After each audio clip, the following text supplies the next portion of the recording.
Well, it was June 17th, 2011, and miracle of miracles, we were actually all going on a 3-day group ride in the Laurentians, which is an area north of Montreal. Now, this never happens. I mean, organizing 5 guys who all live within a 500-kilometer radius with kids and renovations going on and differing work schedules make it almost impossible. But anyways, I'm getting ahead of myself here. The story starts Friday morning. Okay, it is 20 to 9. We're supposed to meet here at 8:30. So who among us is not here? Who is not here? Christopher? Christopher. Charlie somehow made it all the way from Toronto on time. You got in yesterday? Last night at midnight. Took me 10 hours to get in. Nice whistle, Bill. It is the Awesome Player's standard issue rape whistle. And here we see the low center of gravity. Yeah. I wonder if I can deal with that somehow. Maybe what I should do is move my bag more. Let's try that. And of course,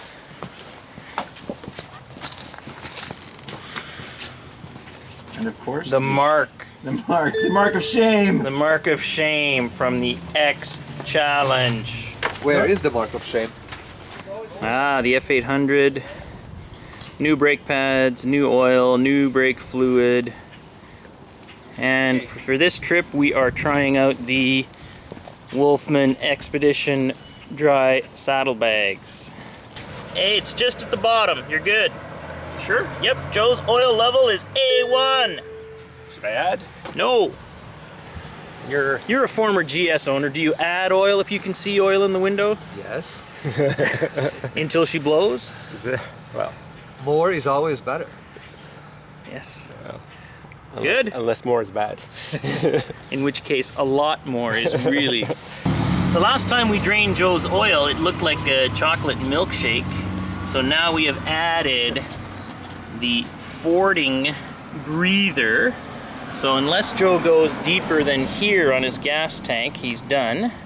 Yeah. You can also see the custom What's that? river crossing snorkel. Fuck.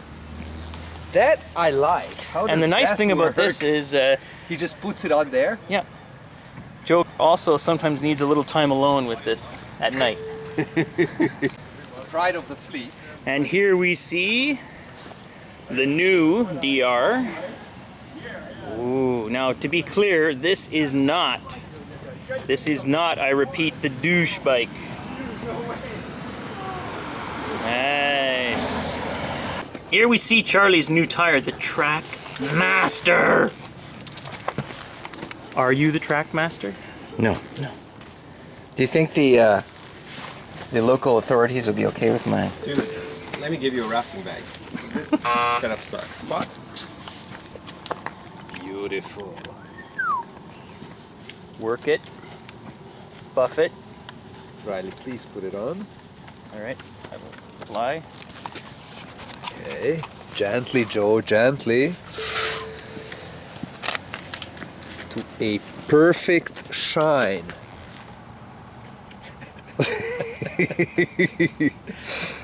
That says Saint-Eugène. What was that? That sounds like an HP2. Hey! Christopher is here! Wink. Don't move, Chris! Let's adjust your camera when you're on your bike. This is where the knobbies used to be. Let's see it from the side to better appreciate. What you need to do is appreciate Is the it back is it tire. significant capping? Ooh, for you, that's good. It's better than the last one. For Chris, this is a new tire. Look, it still has hairs on it. It's brand new, baby. So where are the donuts? So we finally got rolling towards the Forêt Waro, about an hour and a half away from Montreal. We stopped for a quick breakfast, and Joe's 1150 fell over in the parking lot. I don't know if you guys remember, but those factory handguards would sometimes rotate, and when they rotated, they would loosen the front master cylinder banjo bolt. But that was a quick fix with an Allen key, and then a quick hose down with some water to stop the brake fluid from eating all the paint off his bike. Okay, let's avoid that in the future. Then we noticed Cousin Charles's rear end was looking a little droopy, but luckily Chris came to the rescue with a technique he mastered as a single man. I've almost spent. Charles, do you let everyone pump your bike? Yeah. And we finally hit the dirt and found ourselves in a small sand pit. You know, it's kind of funny to watch this now on video because it was very early in the season. I don't think Joe had been out at all. This would have been Cousin Charles, one of his first off-road events. So everybody's riding around very gingerly. Now at the back of the sand pit we found this interesting looking trail leading off to who knows where. And this actually turned into a great ATV trail, which would be perfect for a bunch of guys on heavy bikes who are feeling a little rusty.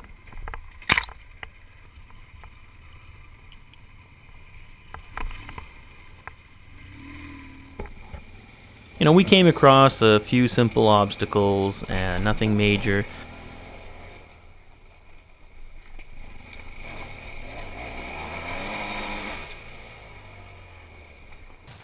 Then we got to a little culvert where, you know, the lack of suspension on the 1150 was a problem.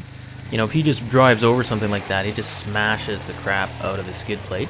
So we gave Joe a little push, and then the rest of the players glided over this little pipe without too much drama. Here we see Cousin Charles. He's doing really well for kind of his first big day out. And then we continued down the trail, and of course, like a lot of these trails that are great, at some point it ended up being a dead end. You know, it's always fun to watch five guys on silly bikes try to turn around with most of us kind of, you know, balancing on our tiptoes. Chris had a little tumble, but luckily Joe caught it on his GoPro, so it didn't go to waste. Cousin Charles had also dumped the X Challenge, and I headed back to help him pick it up. We try to help Charles with that kind of stuff because he's got a back problem. So we reversed direction and headed back down the same trail. We got to the same culvert and splashed across, and here we see Chris. And then it was Joe's turn, and once again, you know, his bike is probably an inch or so lower than it should be because of the sagging suspension. So these kind of minor obstacles turn out to be a real pain in the butt. And then of course, if you do have to stand on your tippy toes and muscle the bike through these things, the thing is so heavy that it's really exhausting. You'll notice that later on in the video there's a few times I could see where we'd finish a trail section and you could tell Joe had you know, exerted a lot more energy than the rest of us to get down that same piece of trail. Back up a bit. Okay, ready? Give her.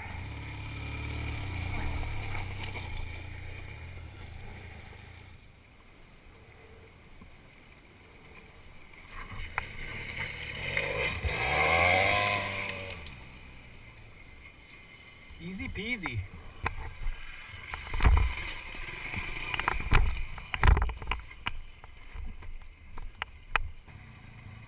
So we retraced our steps and turned left at a junction we had passed earlier.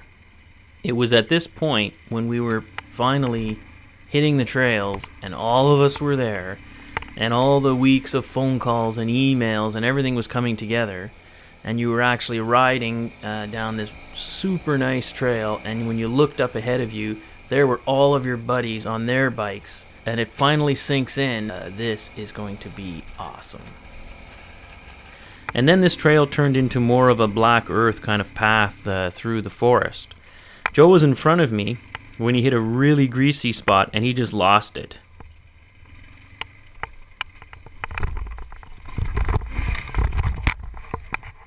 Anyways, I think Joe's crash is probably worth watching a second time in super slow-mo. We can also hear Joe's in-camera audio here.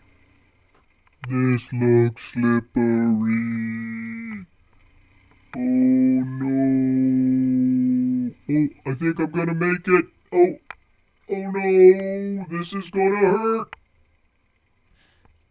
Oh, I gotta get a lighter bike. I rode through it Oh, much that's slower, crazy. and that stuff was just like Teflon. You okay? Yeah, okay. Now, as much fun as it is to watch someone crash, you always do worry initially that they might get hurt, and you can never tell. Sometimes the little tiny tip overs are the ones where someone's foot gets pinned or something. But anyways, Joe hopped up and limped it off. So we picked up the heavy beast and assessed the damage. Okay. I rode it over to level ground for Joe to give him a few minutes to walk it off. And then, of course, as part of the Awesome Players ongoing safety program, we revisited the crash site so we could see the greasy slide marks, and it also looked like he might have hit a little rock there with his front tire.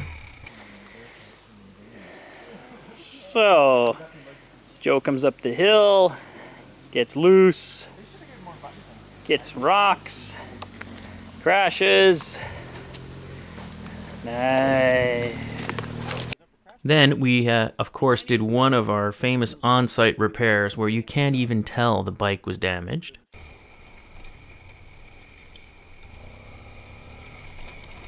We continued for quite a while down this track until it finally dumped us out at a small sandy patch next to a paved road. And that was where Chris spotted an interesting looking trail in the distance. Look at that. So we decided to take a 5-minute break, and it was at this point that Henrik got his hands on my camcorder and started shooting. Try to all fit in. Here we are in this picturesque environment in Forêt-Loireau, the Awesome Players Motorcycle Club's first outing with all members present this year. And Buy beer.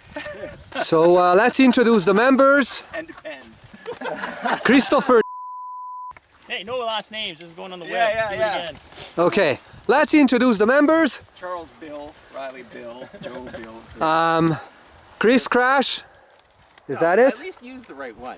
Well, which one was it? Slang. Sleazebag. Sleazebag, sorry. Sleazebag Chris. He is, what were you, a treasurer? Sling. Mudsling. Modsling. What's your, and Christopher, please say what your function is in the club. Dead weight. I don't care. Ballast. And next to him we see Uncle Charles. Uncle Charles, your function in the club. What is my function in the club? Oh, I was Keeper of the Constitution. I Keeper of the believe. Wasn't I Constitution. Mr. Speaker? You were, that's right. Christopher was Mr. Speaker. Joe, Joe was the treasurer. Moto Joe was the treasurer. Plus, And Under investigation. Currently under Riley T, Embezzlement. the president. And of course the cameraman, Sergeant at Arms. AKA Heindlich. That's right. I think we should have whistle inspection. I don't have mine out. What? I didn't bring it. Rape whistle check. Check. Check. Joe. Okay. Chris. Don't have it. Chris wants to be raped. Well, I guess we know who wants to be in the barrel this weekend. Uncle Charles. Furiously looking for it. Charles came directly here from football practice. That body armor gives Uncle Charles that that hunchback of the Notre Dame. Don't you have the whistle air. suppository? I think it Because I gave- heard some whistling on the trail there. It gives Charles Here. that certain je ne veux pas. I shouldn't take the jacket off of the armor. It's just going to end up tearing if I do Yeah. go down.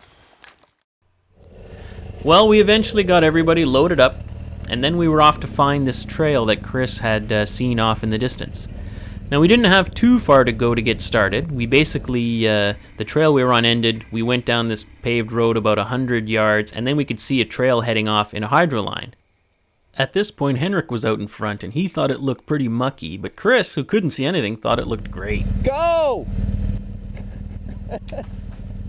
So we all watched as the guy with the smallest, lightest bike with the best tires headed off. And it didn't look good. It kind of looked like he barely made it. But just because something's a bad idea doesn't mean you shouldn't try it.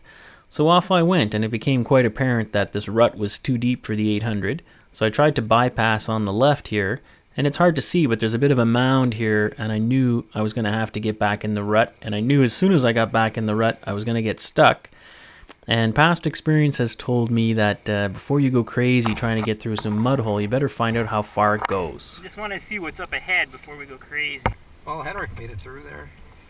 Yeah, but what's in that little low spot? What's it look like?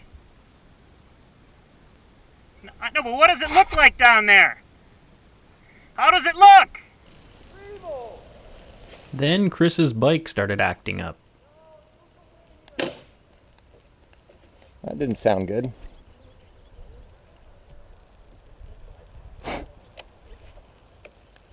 Uh-oh.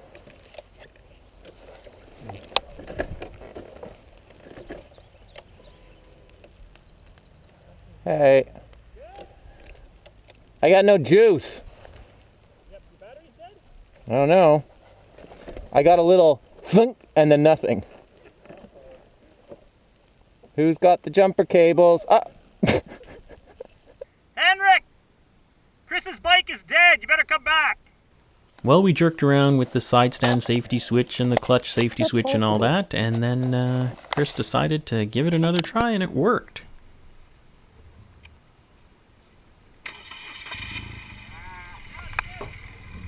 Time to go back and pick up my 800.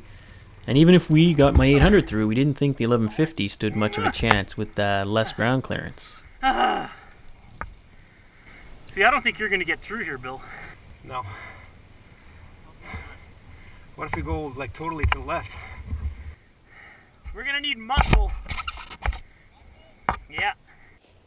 Now I've left this sequence here a little long, just to really show what happens when you make a really bad decision with a big heavy bike in mud. Keep going.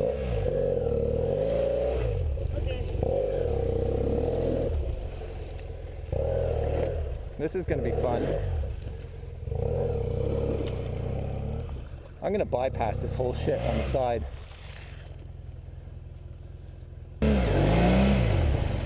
It's touching. Oh, you're wedged in, eh? That's beaver shit. Some muscle here. Okay, go. Now we're gonna have to lift. I don't want to be coming back. Here, I'll make it here.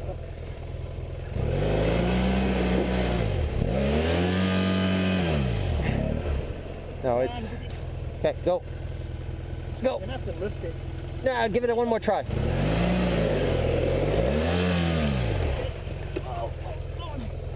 Hold the clutch in.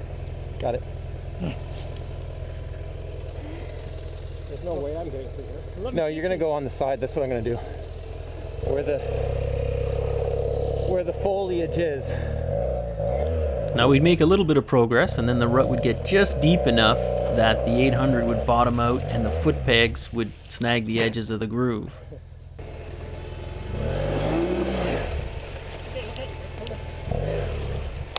Keep going, keep going.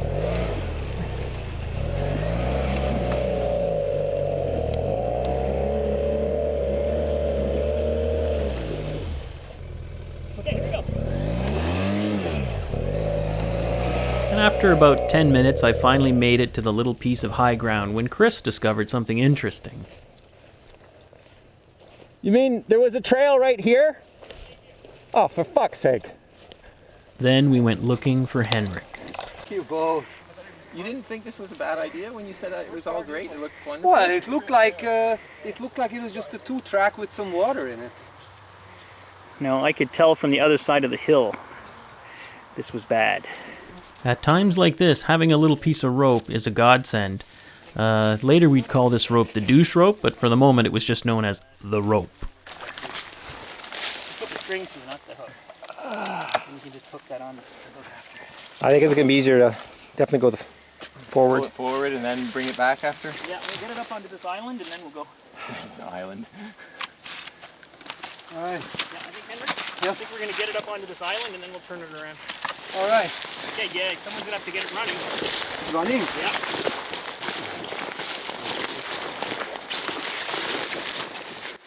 Luckily, there was kind of a little island of semi-firm ground in the middle of this swamp, so we got all the bodies together on it to pull, and with the motor running for a little extra help, we yanked as hard as we could.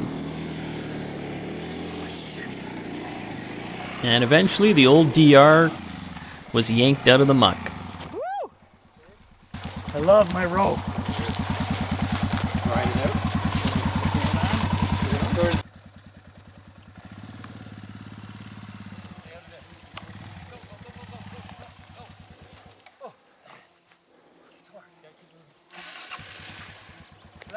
Not there, but there. And with a little help from Cousin Charles and Chris, Henrik was able to get the old DR back out of the swamp without going through the spot that had been all chewed up by the ATVs. By now, everybody was huffing and puffing pretty good, and Chris's trail we'd seen off the distance would have to wait for another day. Now, I like this shot because it sounds like Joe's wearing snow pants. And in the distance, you can see me walking the trail to see if we could find a bypass that wouldn't involve going back the same way we came in. Henrik on the mighty DR. Nice job.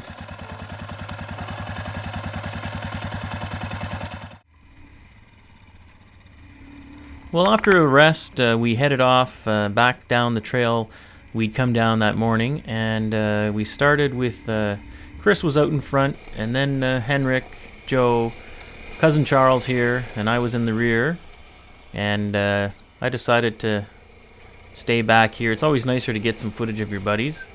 And then I thought I'd reel in Henrik and try to get a few shots of Henrik. Meanwhile, out front, Chris was having a nice ride on the old HP2. This was actually quite a rocky little uphill climb. Never looks that way on the old GoPro.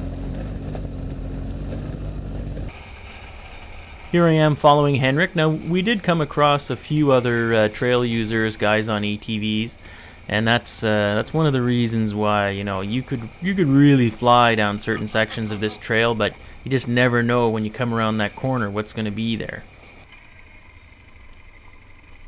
Here we're on board with Joe, going through a little rocky section. Now, Joe was having to keep his speeds pretty moderate because his suspension was really done, and I think the rear shock in particular was just totally burnt out at this point. Here we see Henrik on the mighty DR.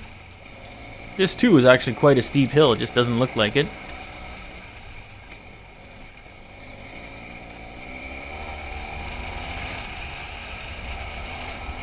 Always nice to have a little chance to rinse out the old 800.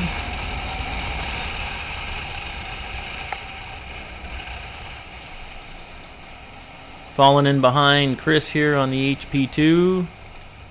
Always interesting that because Chris is a freak of nature, the old HP2 doesn't look that big when he's riding it.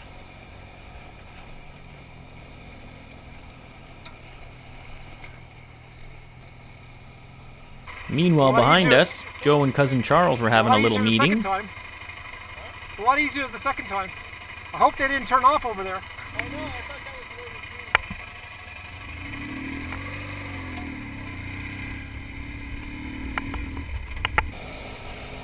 was Now this is the section where Joe had crashed earlier, and I'm not sure what this stuff was. It looks fine here on video. These grooves were actually a lot deeper than they seem. But the stuff was incredibly slippery, and I saw Chris actually get the wiggles a few times where it looked like he was going to crash. We'd been riding quite a while, so we decided to take a little break. Oh, that was greasy. Yeah, those little moguls. At one point, right past where Joe crashed, you almost lost. Yeah, I know. I gotta say, the steering damper on shit like that makes a huge difference. Well, at one point in third, as I was trying to catch up to you, I hit something, and I just felt the steering go. And then lock though. Yeah. It just wanted to go, and it didn't. And I was like, "Ooh, that was good." Because that would have been a.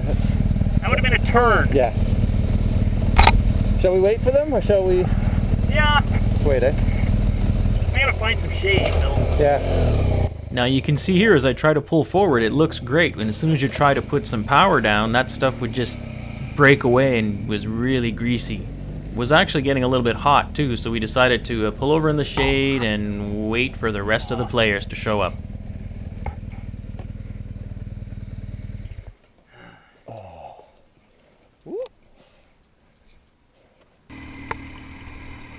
Meanwhile, at the back of the pack, Joe had caught up to Henrik, and they decided to take a little break as well. Yeah. Where's the boys?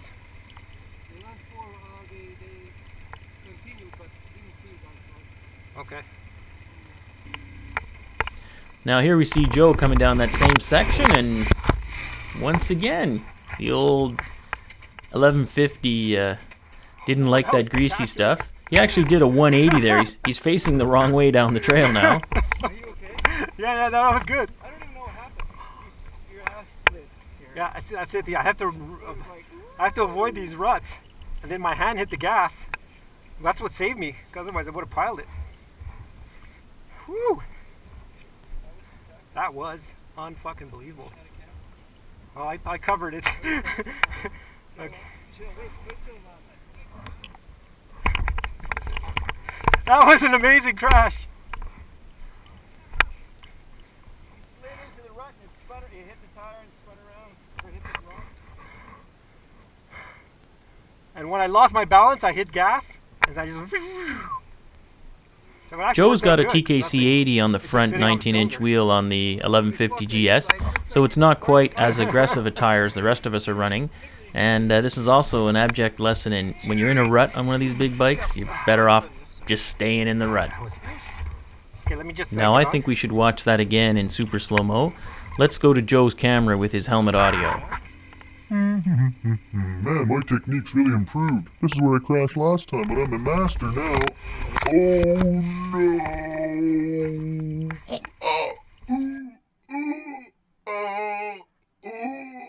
Oh, my baby, my 1150 baby! Sorry for the bad Joe impression, but I don't really do voices. Well, Joe dusted himself off, and they started heading back down the trail. And meanwhile, Chris and I hadn't seen them for quite a while, so we had turned around to come back and see what was happening. I did a spectacular 180. No, it just came to rest on the crash bar. And then we were all together again, and we started heading back. We got to a few junctions where we took a different route than we had in the morning. Ran into a couple of guys on ATVs again. Not a lot of traffic on these trails. I'm always amazed we can go out for a whole day and pretty much see nobody. Then we saw a sign that basically said this trail would lead us to St. Combe, and we decided since we were into the afternoon here that might be a nice place to stop. And then we came across some yahoos in a pickup who I think might have had a few beers. This was a really nice kind of road for these big bikes. Now if you watch this next clip, you'll see Joe's rear tire hop over this big rock right there. And then there was this wicked grinding noise. Now let's look at it from Joe's camera and listen for the great noise it makes.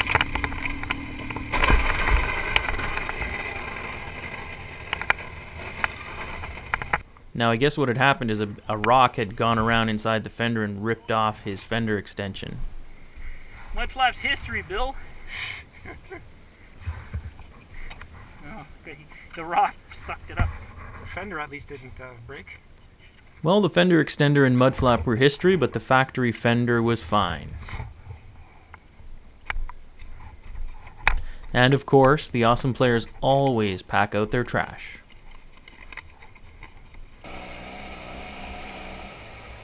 So we headed off once again, heading towards St. Combe, and yeah, this was just a great old road here.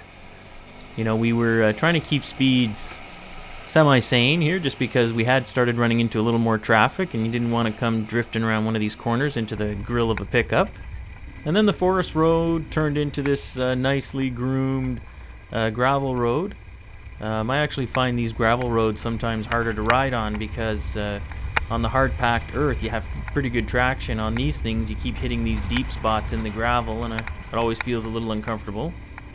I pulled over to have a little look at my GPS. My shocks feel like they totally collapsed. And then the rest of the crew caught up, and we headed off. And I think at this point, everybody, we were well into the afternoon at this point, and I think everybody was getting ready to have a cold beer. We hit the pavement, and it was kind of nice to end the day with a little bit of a twisty Laurentian road. And then we rolled into beautiful St. Côme, and the first place we saw that had umbrellas and served beer, we pulled in. Now, the plan for the evening was to have a few drinks, find a place for supper, and then go to bed. Now, you see this silver Taurus here. Well, we stayed at this bar and we had a few drinks, and then the waitress finished her shift, and being a kind old sort, she actually piled us all into this car and took us on a bar tour of every establishment within about a 20-mile radius of this town. And then we ended up back here and ended up closing the place down at about 3:30 in the morning. So let's just jump forward to the next morning, and you tell me if you think Henrik had a big night.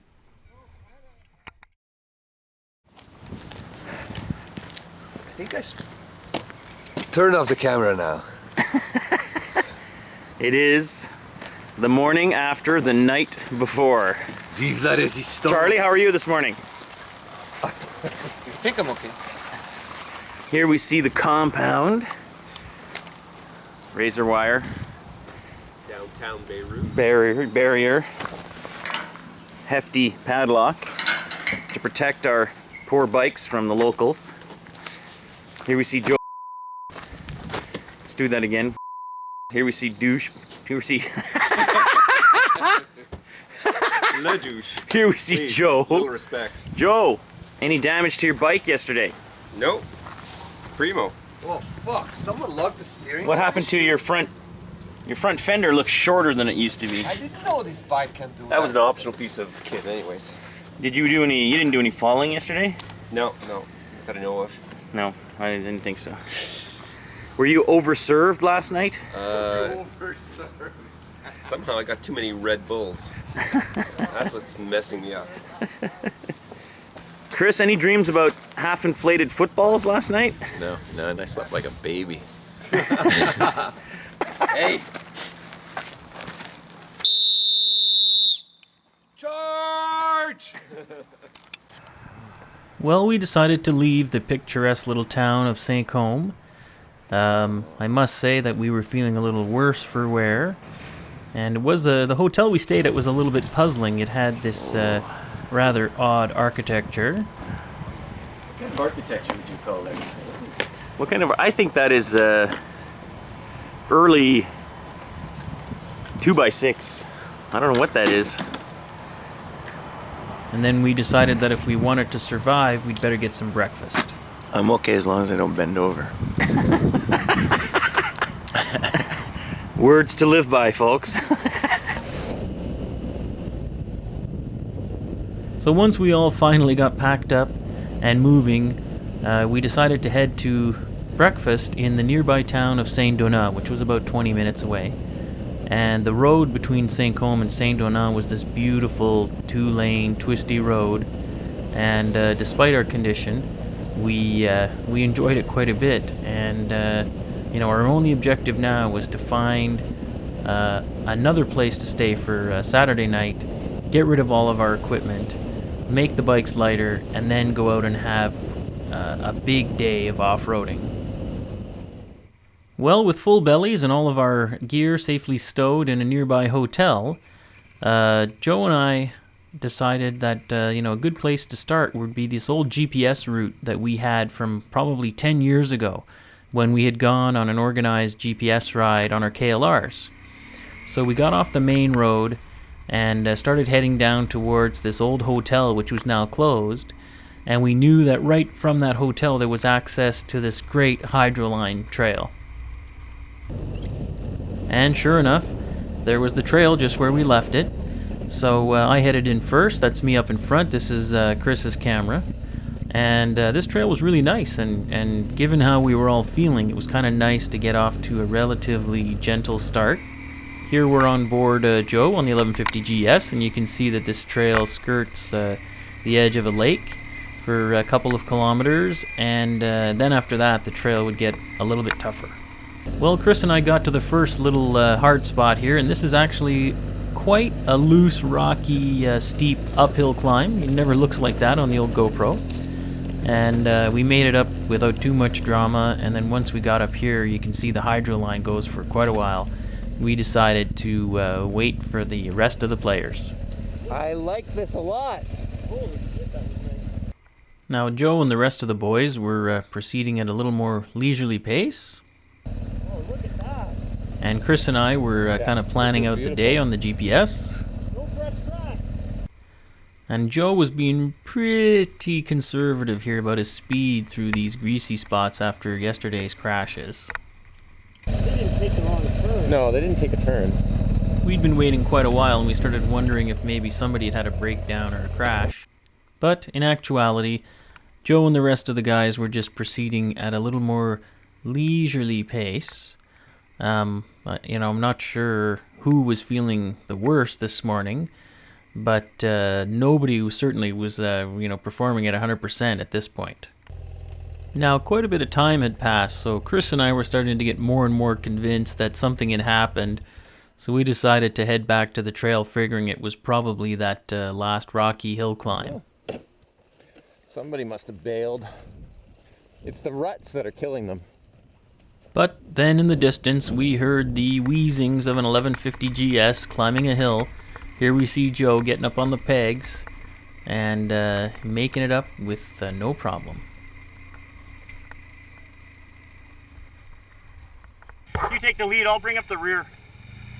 So after a little break, we headed off. Chris in front, followed by Joe, and then Henrik on the mighty DR, and Cousin Charles on his first real off-road day. That's probably the roughest spot, I think. Stay on the pegs. Meanwhile, up ahead, Lead Elements had come up against our first obstacle, a washed-out bridge. Now, on another day, where everyone hadn't had 3 hours sleep and an incredibly large bar tab, we may have tackled this obstacle a little differently, but today we decided to err on the side of caution and build ourselves some sort of a little ramp here. For a brief moment, we thought we might have been able to do a bypass here on the right-hand side, so of course we sent in Henrik to check it out. Send in the DR. But it would look like it was going to be more trouble than it was worth, so we decided to get back to fabricating our ramp. And here we see our crack team of field experts rigging up a makeshift bridge. The field engineers. The field engineers at work. Riley, will this solution hold the bikes? We should send over the heaviest bike first, Joe, just to make sure. Right. Or do you want to, weaken the bridge? Here. Well, I have another idea. We could just throw down your bike to create a makeshift bridge and drive across that. How about that? Actually, a damn good idea. Huh? It's also yellow, so it's very visible. Safety yellow.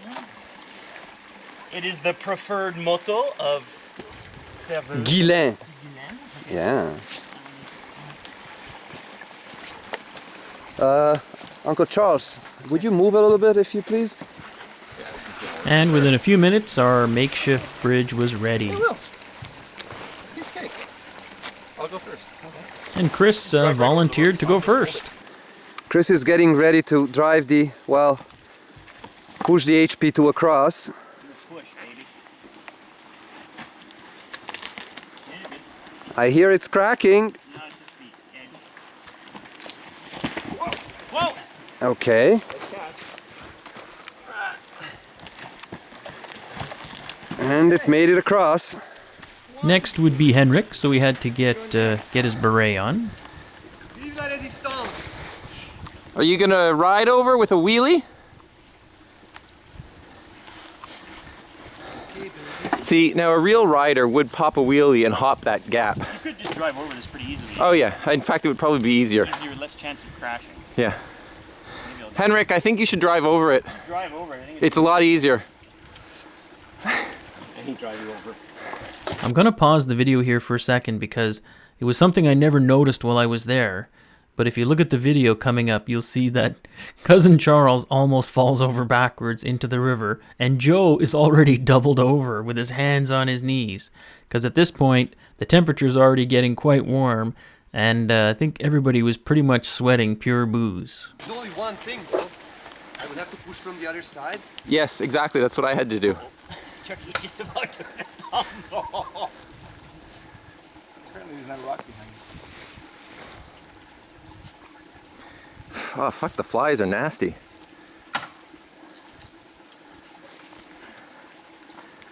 Here we go. Henrik is working his way across. Coming. Hang on, gently. Watch your feet, Henrik. I got. Oh, oh, oh. You're good? Yep.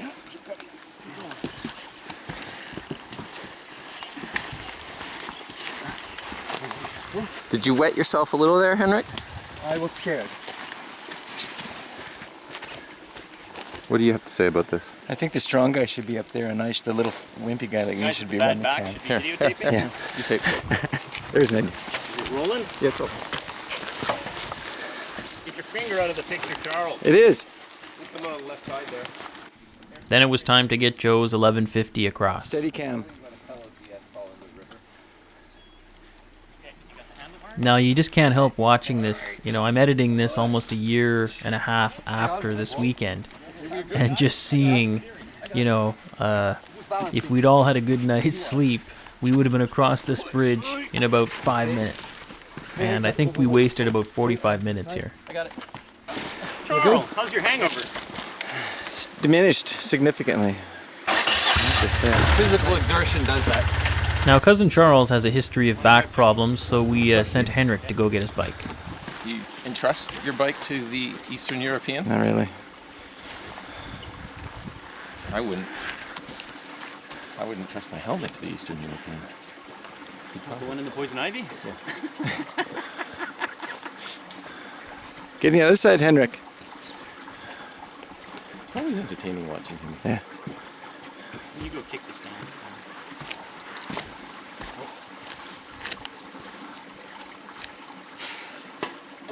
Notice there's no tire tracks, eh? Like, hey. You got it? And without too much excitement, we got the old X Challenge 650 across. Then, last but not least, was the trusty 800. Notice my excellent technique here for getting the side stand up and coming around the other side. Now, I've done over 20 videos of our little motorcycle club, and this morning there was more burping and sighing than I've ever heard. So you don't want to ride it? Okay,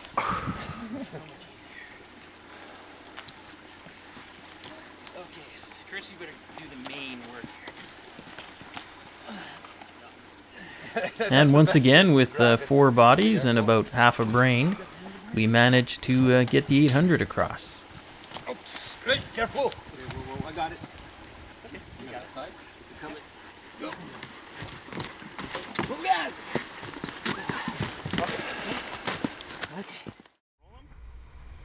Well, a couple of hand claps to get our video camera synchronized, and we were ready to get rolling again.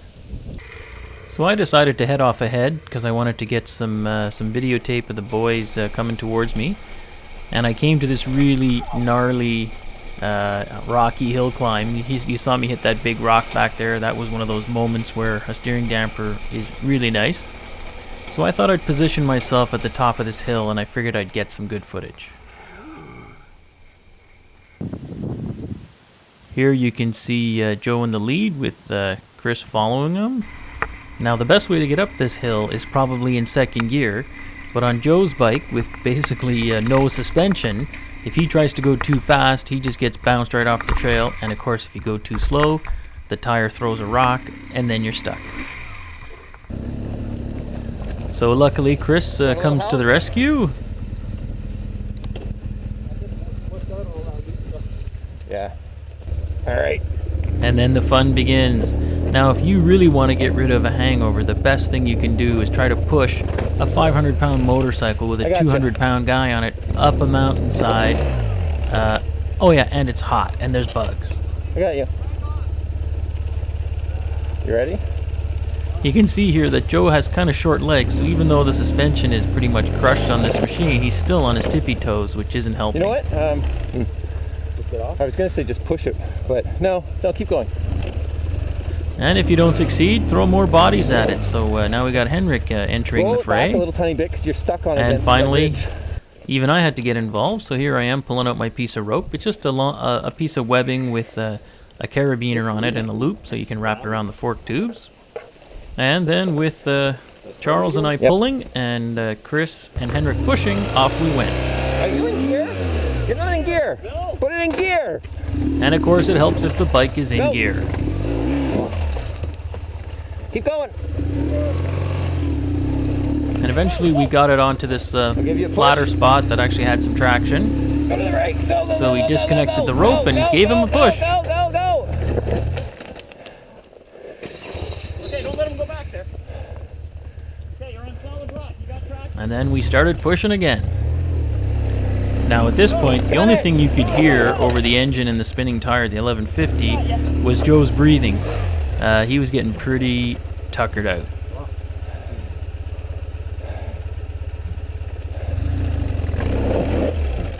Okay, hold on, stop. Let's just take a break. Whew. Holy shit.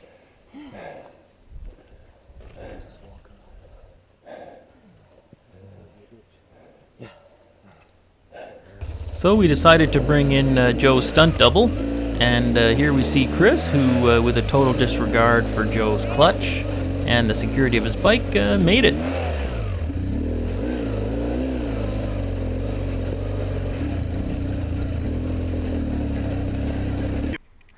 So then we decided we'd better have a little briefing with Charles on what would be the best route.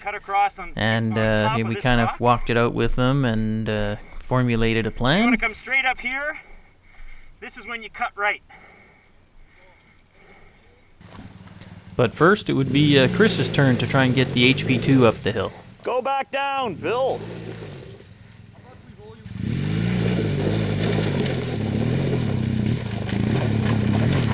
Get up on those pegs, Bill. Here, Chris showed some poor judgment by not running over Joe. Easy. Then it was Henrik on the mighty DR. That's how you do it, baby. Fucking made it look easy. Woo. Well done. That left only Cousin Charles on the X Challenge. Yes! Whoa! Woo. You okay? Are you alright? Are you sure? Take a minute. So, of course, we have to take a look at that in super slow-mo. If you look at one point, the entire motorcycle is in the air. Right here. I'm amazed he didn't break his leg there. Looking at it in slow motion, it looked so much worse. But Cousin Charles was fine, or as fine as he normally is. And the X Challenge got a few scrapes, and that was it. So the boys helped him pick up the machine, and we let Cousin Charles kind of shake it off. And then he got right back on the horse, and off he went.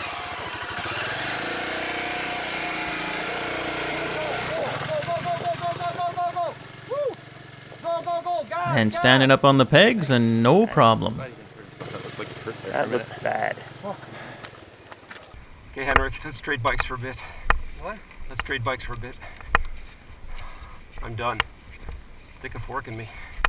At this point, Joe tried to convince Henrik to change bikes for the next section. Henrik wasn't biting. The next little challenge was this really steep, rocky downhill. You can see it's also chewed up because people coming uphill tend to spin the wheels so the rocks are loose. On these, I find it's best for me just to keep it in first gear, try to stay off the brakes as much as possible, and if you know you have a little runoff area at the end like you do here, it doesn't really matter if you carry a bit of speed down to the bottom of the hill. It's going to be nasty. Imagine trying to climb this. That is a steep hill. It does not look it, but that is steep. So we waited for the rest of the boys to show up, and here's Joe eyeballing the descent. Now, of course, he's stopped here, and once you're stopped, it's really tricky to get going because you've got to transition from sitting to getting up on the pegs.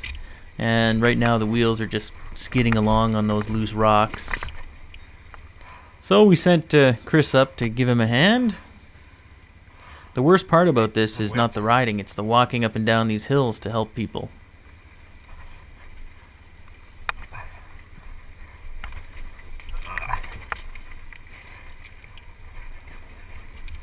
Now this is where the difference between a 300-pound bike and a 500-plus pound bike is very apparent. Joe finally made it down.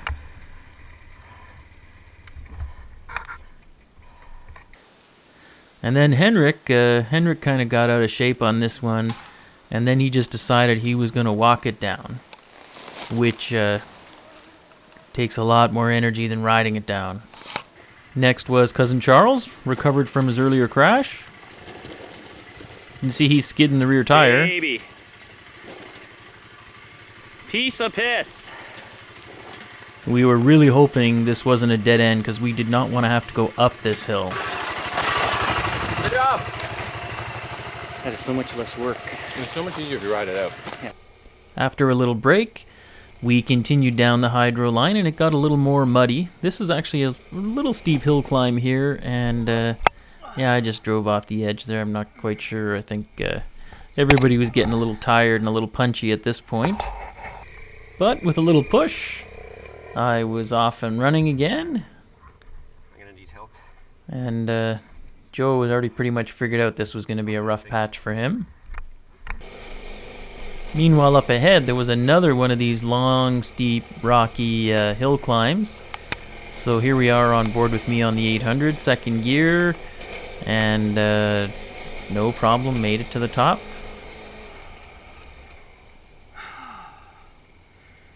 Here, Chris, you get on.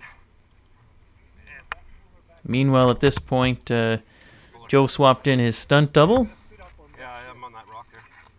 and with It's in gear, yeah. Joe and Henrik pushing, they managed to get the 1150 out of its rut and pointed the right direction. Where are you going? Joe jumped back on, and with Chris pulling on the crash bars and Henrik pushing on the trunk, they started to make a little headway. But at this point, Joe had all the strength of a wet noodle and slightly less personality. So Chris jumped back on, and with a little landscaping and some muscle, they got the 1150 sorted out. You know, sometimes, you know, you're better off just rolling back down the hill a section to get to a little better traction spot, as opposed to just trying to chew your way up. It's hard to see here in the footage, but there is a little bit of a groove they're in. And then with the boys pushing and Chris's long legs, they got the 1150 out of there.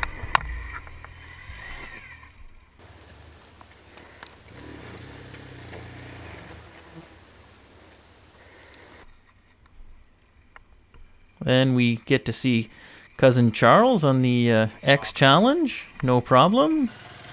Here's Cousin Charles on the next rocky uphill section. Standing on the pegs, even throttle, no drama.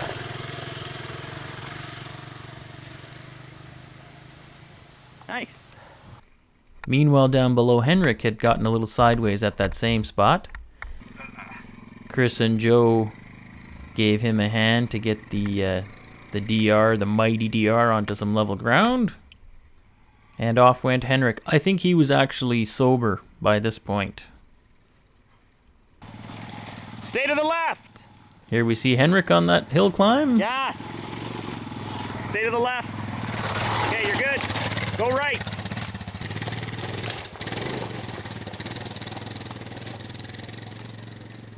Nice. It's gonna be ugly. I'll give it a go. Joe wasn't overly optimistic, but he decided to give it a shot anyways. This could be ugly. Now you get into kind of a vicious circle here because the more tired you get, the more mistakes you make, the more you fall down, the more energy you expend picking up the bike and muscling it. Go all the way, baby. And then at some point you're just done. Give her, give her! Give her! Oh. And I think this is a prime example of that at this point. Joe, he is pretty much finished. Meanwhile, we all missed it, but Chris was coming up on the HP2, missed my helmet. Tire track's only an inch away from my helmet. There's some dirt on your GoPro. What? Is this about the sweat? Is this about the sweat incident? This is about the sweat. Now about the sweat is because I'd wrung out my sweaty hat on Chris earlier and he was a little miffed. We were all happily pulling Joe's bike up the road when we realized the motor was off. Maybe we should like use some gas to get on. So Chris jumped on and got her going, and it's amazing how the addition of 85 horsepower can make pulling a bike up a hill a lot easier. Stop! Baby! As you can see up ahead here, Joe's having trouble even standing up. I told you, unless you're cursing by the end of it, you're not having fun. Then it was time to get the HP2 up the hill. Okay, you're good. I'm giving Chris a little push here. Now, if you want to lose your front teeth or get your eyes poked out, stand behind an HP2 when it's trying to climb a rocky hill with Chris on the gas.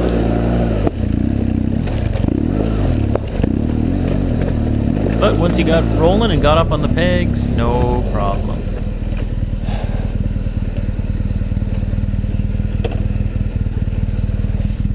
Now that's burnt clutch smell.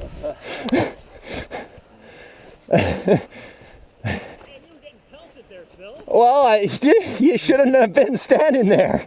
He's got a bald tire. He's doing the best he can for you. Exactly. Oh, looks like it's flat for a while. Smell that. Yeah, burnt clutch. Oh, look at that. There's a dry clutch in here, isn't there? Okay. How nice the road is now. A little clutch slippage never hurt anybody. At this point, we are one pretty sorry bunch.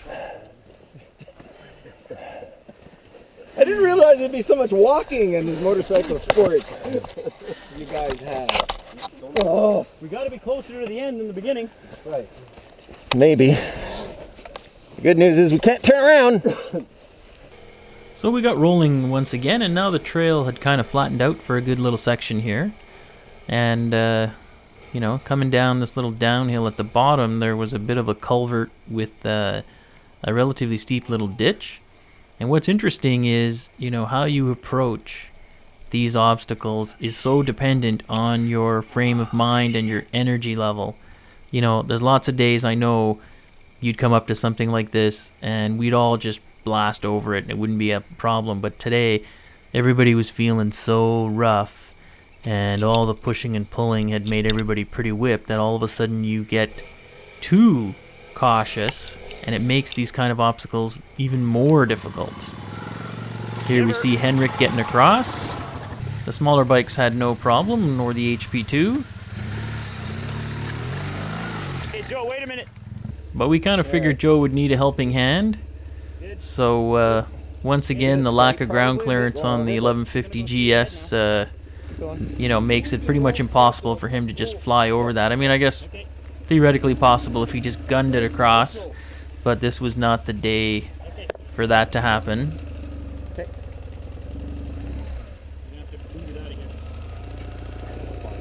You're good. You're good. Good, good, good. Joe was not being his usual aggressive self today on the gas. Then we see Chris climbing the next hill climb. And he has one of his rare little falls.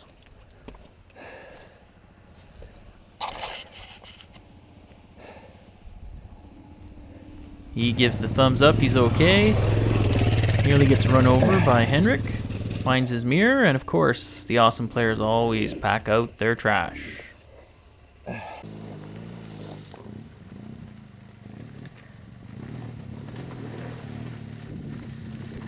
Chris coming up here, no problem. Oh no. That fucking mirror snapped. Oh, the mount?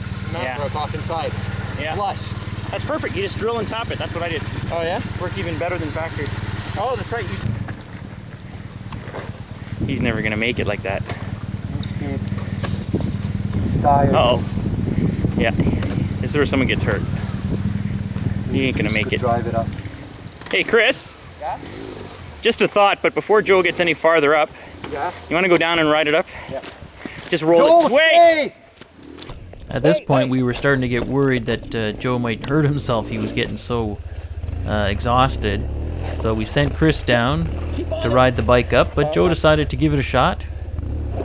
You know, we weren't quite sure where this trail led out or how much farther we had to go. I mean, the GPS track we had was about 10 years old, so we weren't sure if, you know, somebody had closed off the trail farther ahead or what was going on. Gas!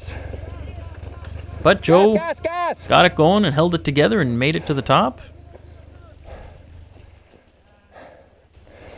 I think Chris got a pretty good workout. Then it was time for Cousin Charles.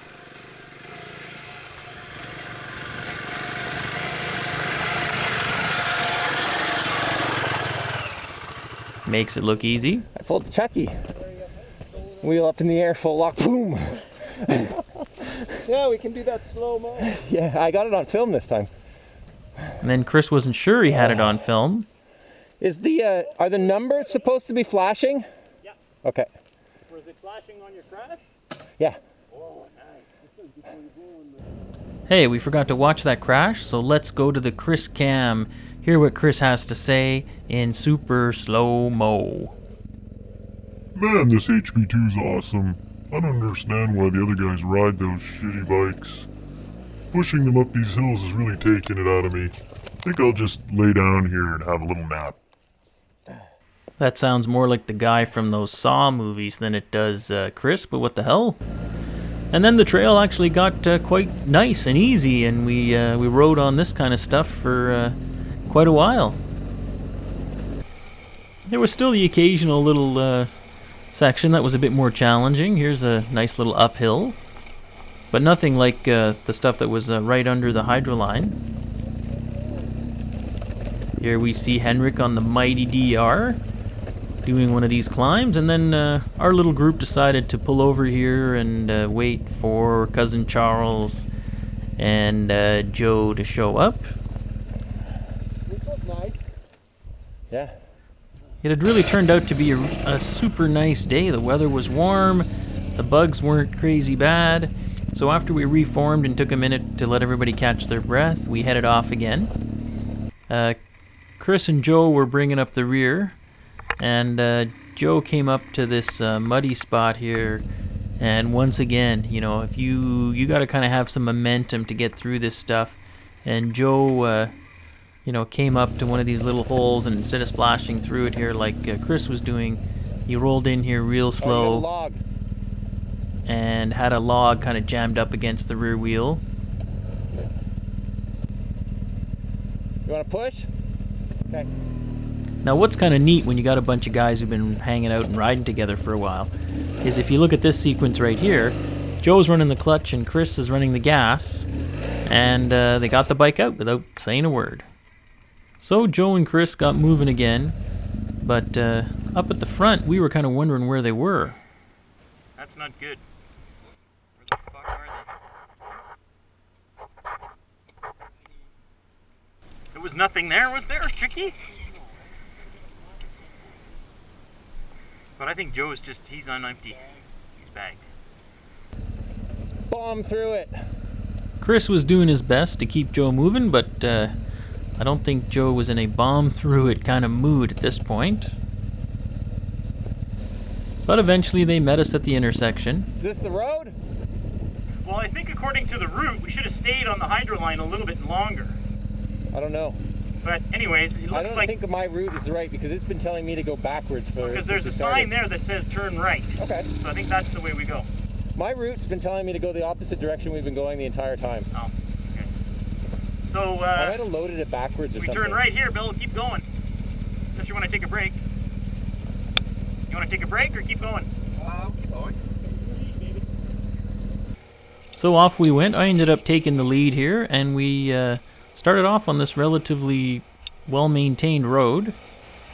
And then that kind of became a little two-track with the grass, hump in the middle. And then we just ended up pretty much bushwhacking here at this point on top of what looked like an old beaver dam, which led us to this clearing, which, as Chris and I are looking down here on the ground, was just full of poison ivy. So we backtracked, and poor Joe got back to the last intersection, and down he went again in the soft stuff. Now, there was no way Joe was picking up that 1150 by himself, but Henrik was riding right behind Joe, so he stopped, and using the secret Central European techniques he'd learned in Hungary, he got the bike up and got Joe on his way. Meanwhile, the rest of us were having a little break up at the front. This is awesome, though. These trails are awesome. No, you're dead. And, when the GoPro batteries are all dead and everybody's this tired and it's late in the afternoon, it's time to go home.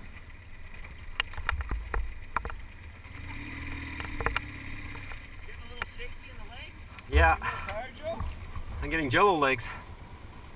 Alright, let's follow this road the fuck out of here. So now our only objective was to find our way out of there. Which way? I think we should go that way. So, these roads weren't on the GPS, but we kind of guesstimated which ones were taking us in the right direction. And this was a really nice road, and then we started running into a little more ATV traffic. So we kind of figured, we hadn't seen anybody for hours and hours. This was probably a good sign. And then we got to a real road with real signs. So we knew that that cold beer was not too far away. The fuck are we? It's always nice to see how someone else's bike performs. So here Chris is trying out the X Challenge.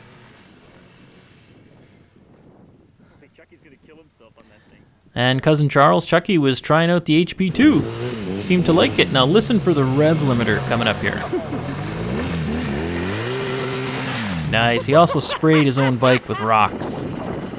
Chris was having trouble finding second gear on Chuck's bike with his flippers because I guess the shifter got bent.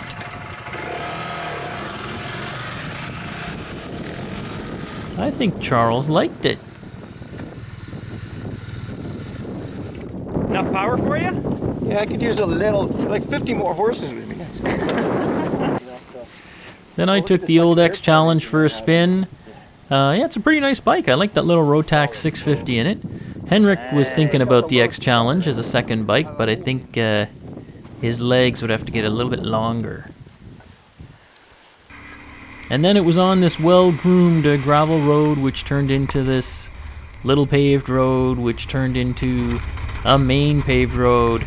And then we didn't even drive up to our rooms. We just parked right here as close to the bar as possible. And as usual, we normally do no videotaping at night once the festivities begin.